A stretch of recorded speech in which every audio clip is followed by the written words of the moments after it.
General John Haas from the Florida National Guard, and Corey Simon, the state senator for District 3, which includes the area that's currently in the eye of the storm, Tallahassee and surrounding counties.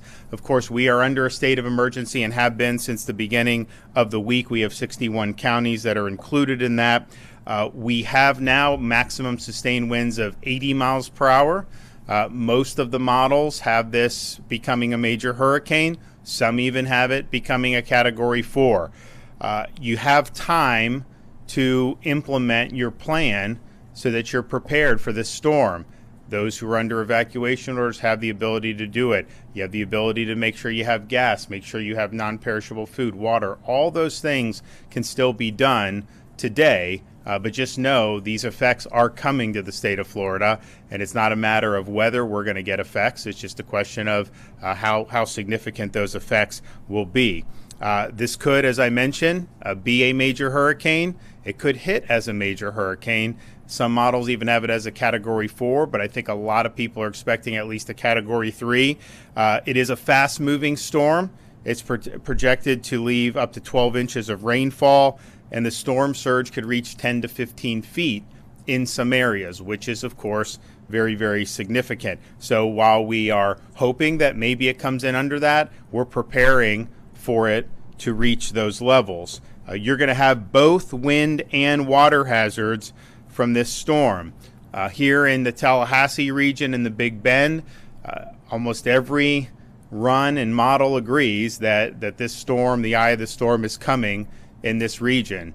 And so maybe that could change a little bit. We'll see. There'll be an update at 5 o'clock, but I don't think we're anticipating anything dramatically different than what we've been seeing. So this is likely going to be where the eye of the storm goes. But of course, the impacts are going to be far beyond the eye of the storm. You're looking at winds that are stretching 200 plus miles away from the eye of the storm. So that entire Gulf Coast of Florida, even places like Charlotte and Sarasota, of course the Tampa Bay area, and then up along the Nature Coast in the Big Bend, expect to see a surge. This thing's going to be whipping through.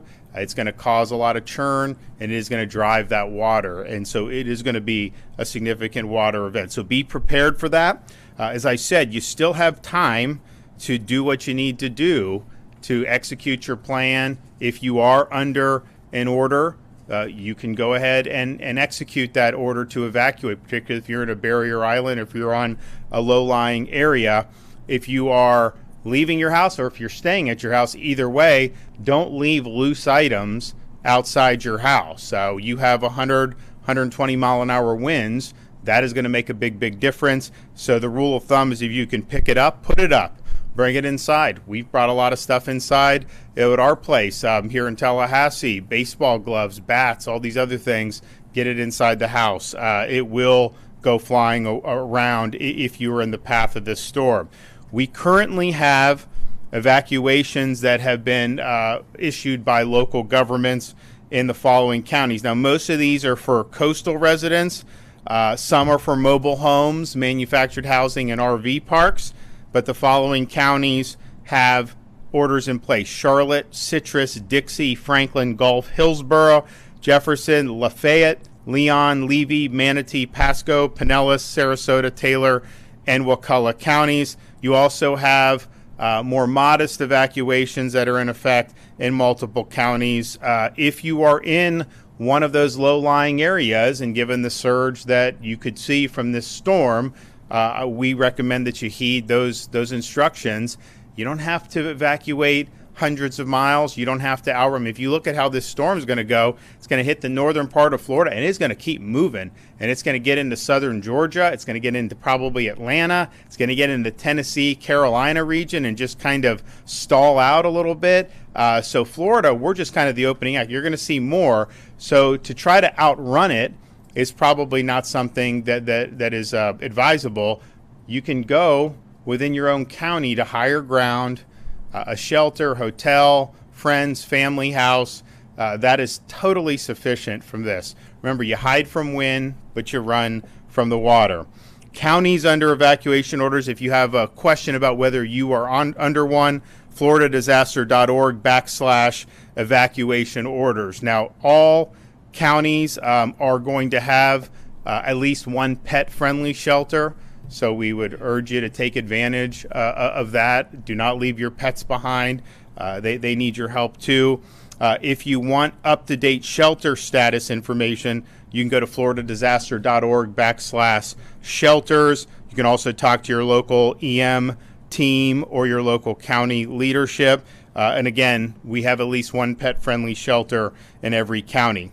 I'm also happy to announce that the Florida Division of Emergency Management has partnered with Uber to provide free rides to shelters for Floridians in counties with a declared state of emergency. So if you want to utilize this offer from Uber, you use the promo code Helene Relief when you book your ride. HELENERELIEF, Helene Relief, and you can get a free Uber ride to a shelter for areas that are under a state of emergency. Also, when you have major storms, some of the biggest dangers are driving during the storm and then trees falling on roofs. Don't try to go out on the roadways once you start to see this storm hitting. You have time to execute what you need to do today, but we are going to start seeing effects of this probably first thing in the morning, I'd say, probably at the latest. So you have time, but you don't have a lot of time. But do not go out in the middle of the storm. We see traffic fatalities almost every storm because of transportation issues in the eye of the storm. And you don't need to do that when you have massive winds. I mean, even if you're interior in Florida, somewhere in the Florida Peninsula, you're going to have the gusts you'll get 200 miles from the center of the storm are going to be some significant gusts, and it is going to cause some havoc on the road. If you are sheltering in your home, be aware of where tree limbs are in relation to your house. Try to be in an interior room or away from limbs that could fall through the roof or window and cause harm. And we do see, unfortunately, this happen when you have these storms, particularly in this part of the state here in Tallahassee. It's heavily wooded. I've mentioned many times how the newer construction does very well in these storms because it's built to specification. Honestly, here in Tallahassee, some of these older homes were built really well too, if you look at them, but there's trees everywhere. So it's one thing to be able to withstand wind hitting the house.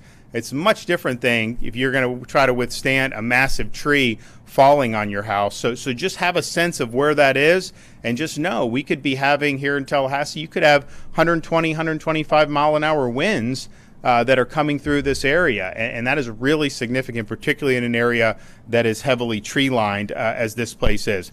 The Florida Division of Emergency Management is in the process of fulfilling over 950 missions from local governments and counties.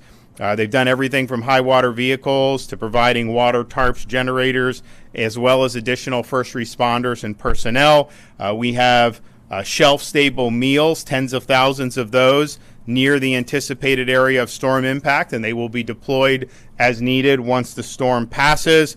We're continuing to bring more and more utility linemen into the state of Florida. We're over 21,000 now, but those numbers are growing.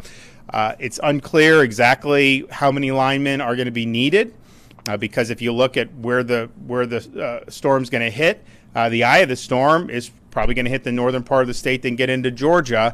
Doesn't mean you're not going to have power outages elsewhere, but I think a storm like Ian, which the eye really rode through massive parts of the state, left millions and millions without power, it may be different. So we'll see. But bottom line is we're bringing in more and more utility workers, and they will be on scene as soon as it's safe to do so. And power restoration is a priority. Now, as much of a priority as that is, I was down with Tico in Tampa.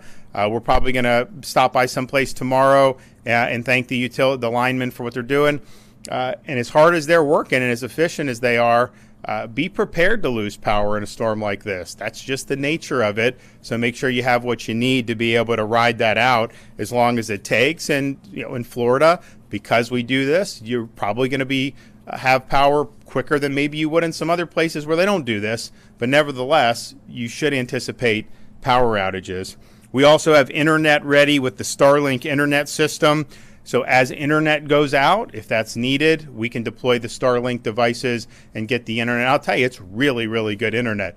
You need the device to be able to do it, but once you have that device, if you're able to link onto it, crystal clear. It worked very well after Ian, and hopefully we won't need it, but if we do need it, it's definitely going to be able to do what needs to be done to get you guys back online, particularly our small businesses. We have now deployed a lot of the flood protection devices, particularly around utility substations. We have more of this, and we don't necessarily have everyone has not requested it. If you do want it, the time is ticking for you to do it, because by the time Kevin and his team deploy it, he's only got a limited amount of time. They're not going to be going out tomorrow in the middle of the storm deploying flood protection devices. So if you need one, particularly if you're north of I-4, you got to tell Kevin and his team immediately so they can get these things out on the road and get them deployed as need be. We have deployed flood protection barriers in locations like fire stations in Tampa, utility substations in places like Cedar Key, Bradenton, and Steinhatchee. We're happy to do more. But if you want that, the time is quickly running out. Of course, we have National Guard, as I've already mentioned. 3,500 soldiers are ready. We can surge up to 5,500 if needed, and if they are needed, we will do that.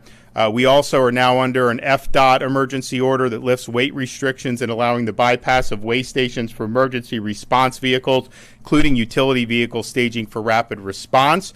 FDOT has 1,700 team members working to prepare. They've also staged 550 generators, 230 pieces of large equipment, and 40 large pumps. Kevin and his team also have fuel that is being brought into the state. I know that people have been in line for fuel. I don't think that they've necessarily run out, but it is being topped off if some of these stations do. If the power goes out, it makes it harder for them to do. So if they're running on generator, great. If they're not, they're going to need to get the power back on. But regardless, there is fuel mission being executed to make sure we have enough fuel here in the state of Florida to get us through the next few days. We are working through our Agency for Healthcare Administration with healthcare facilities as they are evaluating any of their evacuation plans. As of this afternoon, there are 62 facilities that have reported that they are in fact evacuating. That's hospitals, nursing homes, assisted living facilities, and the like. Visit Florida has activated emergency accommodation modules on Expedia and Priceline to provide real-time hotel availability and lodging resources for impacted Floridians and visitors. So if you just go to those websites, there should be a pop-up that comes about Hurricane Helene. You click on it and you can do it. And again, the hotels in Florida, when we're under a state of emergency, they will accommodate you with your pets. And a lot of hotels do that anyways. Not all of them do it. When we're under a state emergency, you can bring your pets and make sure you have them taken care of. So we are here. We are going to have this operations center running, even though the storm is expected to hit here. Kevin is going to have some other folks in Escambia just in case. But the main event is going to be here. If you need to use those folks in Escambia tomorrow, they'll be there. Then as soon as the storm passes, those folks will be back here. You know, this building has never really been tested in terms of how it would handle a major hurricane. The walls apparently were built to Category 5 specifications, but back in '96, they didn't have enough money to make the roof Category 5 specifications. So apparently the roof, they think, can handle 128, 129 mile an hour winds. So it should be fine, but we'll see, right? So we've made precautions just in case something happens to be able to continue the continuity without any major interruption. So I want to thank everybody who's been involved in working up to this point. We'll see. Again, you have time today to do what you need to do. Once it gets tonight into tomorrow, you're going to be out of time. So make these decisions now. Execute your plan. If you're in some of those low-lying areas, those surge-prone areas along Florida's Gulf Coast, just know you could be getting some major storm surge coming your way over the next 24 hours to 36 hours. That's just the reality. So please take precautions, do what you need to do to keep yourself and family safe. Okay, I'm going to turn it over to Kevin Guthrie. Good afternoon, everyone. Governor, again, thank you for your continued leadership and support for the division as we execute on this mission.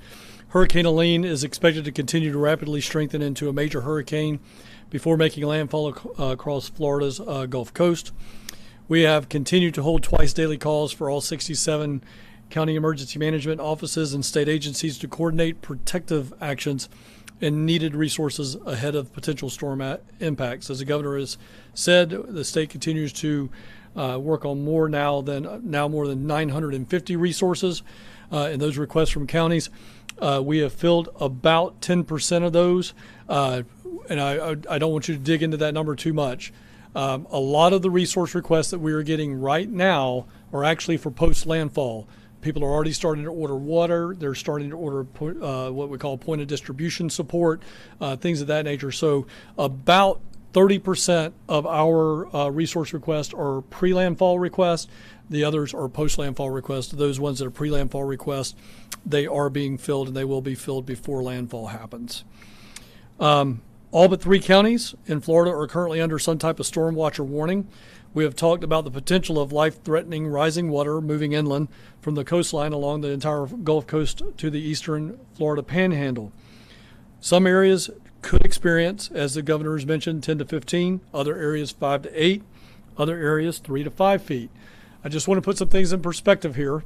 I'll say this comically. Me and my brother over here, we're both 6'3" tall, give or take, and that's a point of reference. You cannot survive that. If you're in an area that's going to have 5 to 8 foot, 10 to 15 foot of storm surge, you cannot survive that. So please make sure that you leave the area. Brian, I'm going to give you a warning. I'm going to come to a graphic that's right behind you real quick, just a second. So again, I might sound like a broken record, but I will keep saying this.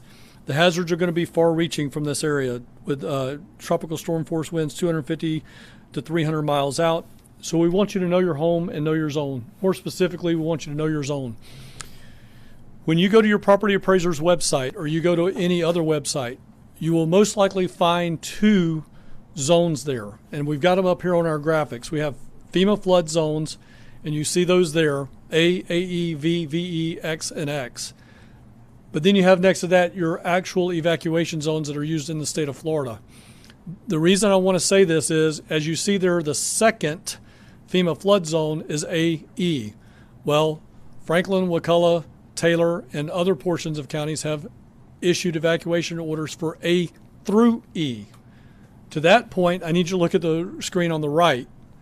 Again, that's A, B, B, C, D, and E. It's not your FEMA flood zone AE. So please make sure you're paying attention to the evacuation zone versus the flood zone. Thank you, Brian. So if your home address is not one of the labeled colors, you do not live in an evacuation zone, and therefore you need to know what year your house was built, and if it does, stand up to the Florida Building Code. Typically 1998 in Southeast Florida, the Miami-Dade Building Code went into effect, and then for the rest of the state of Florida, 2004, the Florida Building Code went into effect. So typically, if your house is built after 2004, most likely your house will withstand 115 mile an hour winds. So again, I bring that up because we're looking in the Tallahassee area of 120 to 125 mile an hour winds as of this news conference. Make decisions based on solid information that I've just given you. Again, I cannot reiterate what the governor has said. If you live in an area that has a lot of trees right up around your house, a lot of 40-foot pine trees, and you know you're going to have 120 mile an hour winds coming over the top of your house, you may want to consider an evacuation. You don't want to be in that house if those trees come down on top of your house. So make smart decisions, evaluate you and your plan and your family, and then execute on that. Make common sense decisions. If you're ordered to evacuate by local officials, please listen.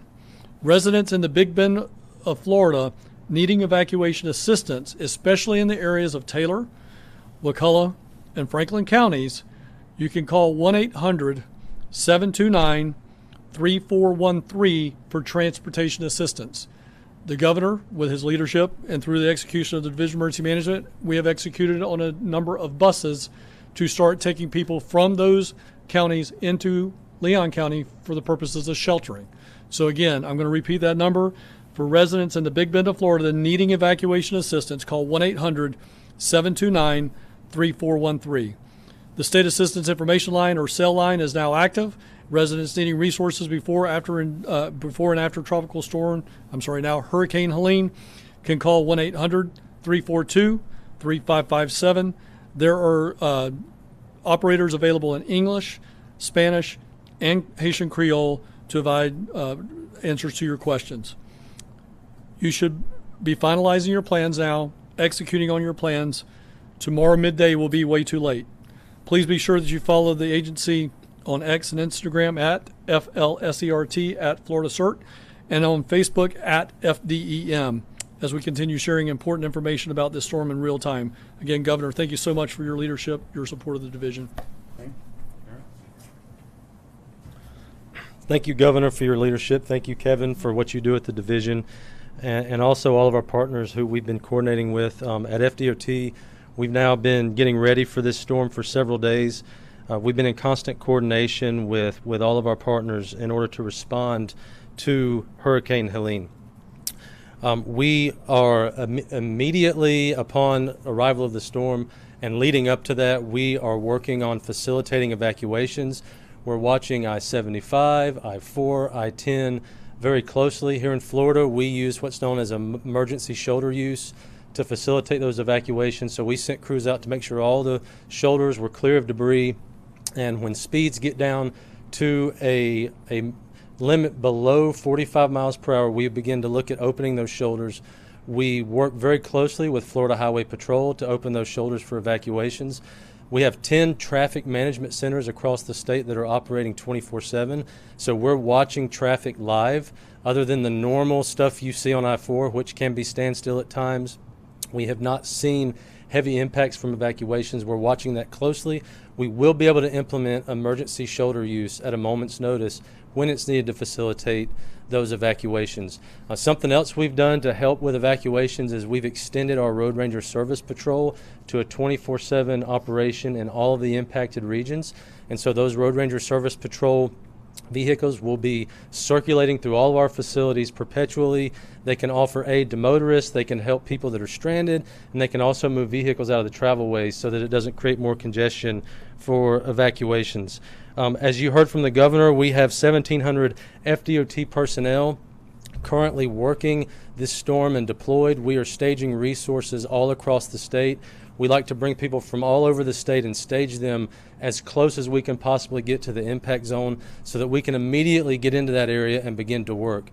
We're heavily focused on initially the cut and toss operation after the storm comes through and making sure roadways are clear and open so that emergency responders, first responders, the life safety mission, and power restoration can begin without delay. We're also staging fuel across the state to support our law enforcement partners. We have 750 pieces of equipment. We have over 500 generators. As you heard from the governor, we have 40 pumps. And so we're ready to respond to this storm. I did sign an FDOT executive order for weights and measures for truck traffic, for utility vehicles, so they can bypass those weigh stations and not be delayed. Like I said, we've been coordinating very closely with our modal partners, our seaports, our airports, rail. Currently, the city of Tallahassee Airport, the St. Pete Airport, and Tampa Airport plan to close tomorrow. All of the other airports plan to remain open at this time. However, there is going to be a lot of weather coming in, and there could be significant delays to flights. So I would encourage everyone, please check with your airline if you have flights that are scheduled. Also coordinating with our seaports. Port of Key West is already closed waterside, and we'll be coordinating very closely with all of the other ports in the impact area, and they will be closing as needed as the storm approaches.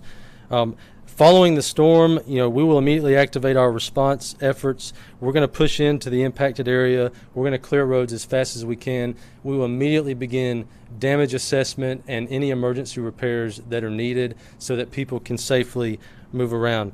As the storm passes through and you begin to move around and use the roads, I would encourage you, number one, do not drive through water of any kind. It can be really dangerous. Please be careful on bridges if you see water, if winds are high. The bridges across the state are typically in a storm closed by local law enforcement. Usually when the winds reach sustained 40 miles per hour, local law enforcement will begin to close those bridges to traffic. So please be careful. If you need up-to-date traffic information, Florida511.com is the best place to go after the storm passes through. Again, thank you, Governor.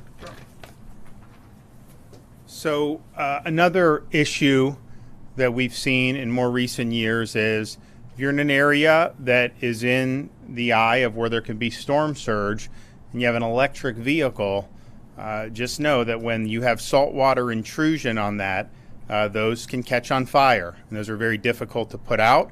We had instances in Hurricane Ian where the homes were able to withstand the Cat 5. There was big surge. They probably had water inundation in the first floor, but really big homes. But the EV caught on fire and it burned the house down. So if you have an EV, you need to get that to higher land. Be careful about that getting inundated. It can cause fires and it can cause a lot of problems. Also on generators, do not run your generator in your home. If you run your generator in your home, it can kill you. You don't want to be breathing in that carbon monoxide. You got to run it outside the home, keep it a safe distance from windows and doors. And they're great to use, but you got to use them appropriately. And I don't think we've had any fatalities in the more recent storms because we have pushed this message. Kevin has pushed it in the division. But please, when you're using those generators, do not run the generator inside. And then finally, on the evacuations, as we've stressed, you don't need to get in your car, try to outrun the storm and evacuate to a place where you're not going to have any impacts. If you're particularly in a low-lying area, if you get to higher ground, hurricane solid structure, then you can ride it out and then go back and hopefully get to your house as soon as you can. Now, if you are going to go a little bit further than local, just the way this storm is, there's going to be a lot of wind to the east, and it's going to continue moving to the north. And so really going west would probably be better. Again, you don't need to do that, but if you are going to get in your car and you're trying to find out where to get a hotel room, maybe you can't find one locally. If you're here in the Tallahassee area, in the region that's expected to get the eye of the storm, east and north is going to have problems for probably the next couple days. So just understand that and govern yourself accordingly. So we are, of course, we're anticipating the impacts beginning probably sometime tomorrow morning in various parts of the state, and we're anticipating an impact here, likely in this Tallahassee region, Wakulla County, Franklin County area. I think the 5 p.m. advisory for the National Hurricane Center, from the data we've gotten up to this point, is likely to move it maybe just a tick to the west, not a huge move. But I think for those of us who've been through the last couple storms, both Idalia and Debbie, there was a thought that maybe it was Tally, and then it did do the bend to the east and got more into the Big Bend. We're just not seeing that yet on any of these models. Doesn't mean it can't happen. We'll see what happens over the next 12 hours or so. But I think these models, they want to take it to this region, and there's not a whole lot of disagreement amongst that. I think maybe 20, 30 mile disagreement between the models at the most. So they're continuing to say that. We haven't seen it necessarily bend east, and it may not bend east. So I know we've been through a couple of these recently in the last 2 years that took a similar path. This one looks like it may be similar, but probably not exact, and it's probably going to end up hitting further west than where those two storms did. Okay, yep. Do you have any messages to those who've decided that they are going to ride it out despite a mandatory evacuation order in like Wakulla County or some of the others? So here's what I would say. The way this is tracking is a storm that is stronger than what we've seen in this region, I think, in anyone's memory. And it's one thing for people in parts of the state that have been through a bunch of majors to do, but some of this may be untrodden ground, I think, certainly for most people who are living here now. So just know you've seen storms, but you probably haven't seen one that's going to be a Cat 3 plus when it's coming on. And that is going to produce a lot of hazardous conditions. And if folks are telling you to evacuate, you have an ability to go to a shelter here, whether it's here in Leon County, whether you can go stay with friends, family, hotel. Those are good options right now. So we are anticipating this thing to continue to pick up strength. Yeah, look, there are some models that have it at Cat 1 impact. There are some. Many more have it at Cat 3, but some have it at 1, some have it at 4. So you're looking at a really significant impact. And I remember Hurricane Hermine, I wasn't governor yet, but Hurricane Hermine impacted this area. This is forecast to be significantly stronger than Hermine was. And so that would probably not be the good reference point in terms of what you're facing. So worst case, if you go and stay in a shelter for a day, you go back and maybe you didn't have a lot of damage. Great.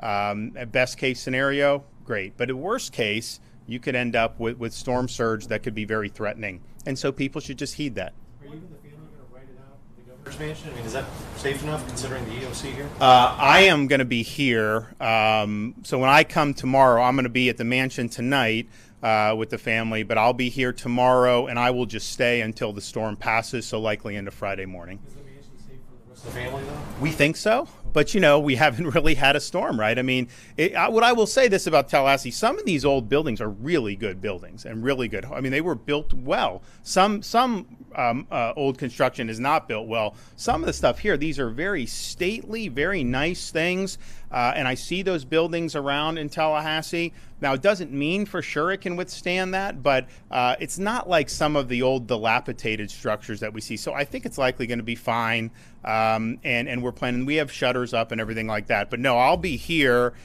We think that this is going to be fine, this building, but you never know, right? And so we have contingency plans in place.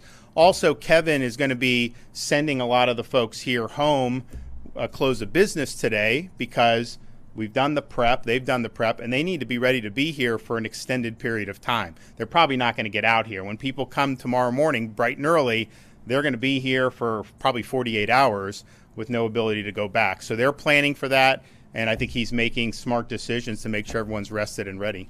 What's your message to the people in this area that might have severe weather fatigue? Because we've gone through Dahlia, Debbie, the tornadoes, all in the last 13 months. Well, I would say, one, the tornadoes, if you were in the path of that was very destructive. There's no question. This storm on the current track is going to be way impactful for Franklin, Leon, Gadsden, Wakulla than either Idalia or Debbie because the track is different. In fact, I think the most recent track, the eye is slightly west of Tallahassee. And look, these things can move. Yeah, right on the county line. So what that means is you don't want the storm to be right to your west because that northeast part of the storm, that's the most significant part that causes the most damage. So we have not seen that in these counties in the greater Tallahassee area in the last couple years. Of course, the tornadoes were really significant. Those were targeted. You could go and see massive damage on one street, go 3 streets over, and you wouldn't have even known a tornado happened. That's not necessarily how this storm's going to be. This storm is going to be big. It's going to come. Probably the winds won't be as strong as a tornado would be, but when you're talking about 120, 125 mile an hour, potentially in Tallahassee, certainly on the coast as that makes landfall, those are not numbers that we've seen in recent years here in the Tallahassee region. So people should just be prepared for that. And, I know it's like you get ready and then it doesn't necessarily make a direct impact like Idalia. I remember we were preparing for Debbie. We worked very closely with the city and the mayor here in Tallahassee. We're doing a lot of prep together. And then it turned out that it wasn't as impactful for the city and for Leon County. This one, all indications are this is going to be different. And this is going to be one that does impact this region more directly than the last 2 storms have been. So I would just say heed the advice and the recommendations and any orders issued by your local officials. Know that we will be there to respond when the storm passes. You're going to have a lot of assets at the disposal here. There will be search and rescue. There will be meals, water, all that stuff. But you can't control what path the storm. We can't control how severe it is, but you can control what you do throughout the balance of today into tomorrow morning. So do things that are going to put you in the best possible situation to come out of this safely for you and your family. And I do think just the difference that I see in the Tallahassee region versus other parts of the state that have been hit is just there's just a lot of more debris that's likely to be flying around because we've got a lot of trees. When we had Idalia, we lost a massive tree, on the governor's property, massive tree. It's been good for my kids because we have the whole lawn to play baseball and soccer and all that, and they love that. But this was a really nice big tree, and it basically got split in half. And that was not even a storm that was a direct impact. This was like an outer band and some of the winds that were more on the periphery. So you are going to see that, and that's going to be, Jared's going to be helping with cut and toss. I know the city and the county are working with DEM to make sure prepared. But when you're talking about power restoration, I've talked to the municipal cooperatives. They're taking this very seriously. They've done a much better job in recent years than maybe, go back 10 years ago. Remember Hermine, there was relatively modest storm, but there was major power outages for extended period of time. I think their view is they don't want to do that. We have mutual aid coming in to ensure that doesn't happen. But at the same time, it may not be as easy as just saying, hey, just hook up these poles, because you may have a lot of debris that you have to clear before the crews can even get to. So there's a lot of things that can happen here, and just making the best decisions. And again, if you're on the coast with the surge, that's something that is really significant. If you're in an area that is covered in trees, and look, this is a beautiful part of this region. They're great trees. It's nice, but they do present a hazard when you're talking about in a residential area where if a tree falls on a roof, it could potentially collapse the roof. And roofs that are going to be able to withstand 125 mile an hour is one thing. Being able to withstand a massive tree falling on it is another. All right, well, we will have more updates as needed. I think probably the balance of the day, we're just going to continue working, fulfilling the requests that Kevin and his team. If there's other additional major updates, of course, we'll be doing things. But tomorrow, once it get into tomorrow, pretty much have to have executed your plan. And there will come a point that even if you're under an evacuation order, you start seeing 80 mile an hour, 90 mile an hour gusts.